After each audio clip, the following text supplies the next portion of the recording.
ये हमारे टीम दोनों खिलाड़ी उतर रहे हैं। अरे हम लोग 2 3 4 5 6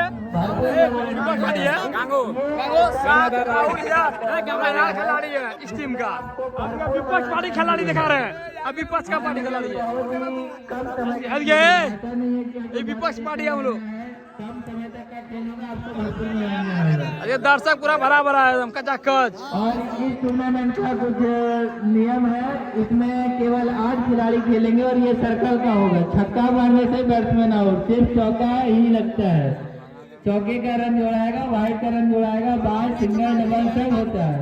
बस छक्के मारने से बैट्समैन को पवेलियन की ओर जाना पड़ेगा। हम नहीं जीता ही और आई न।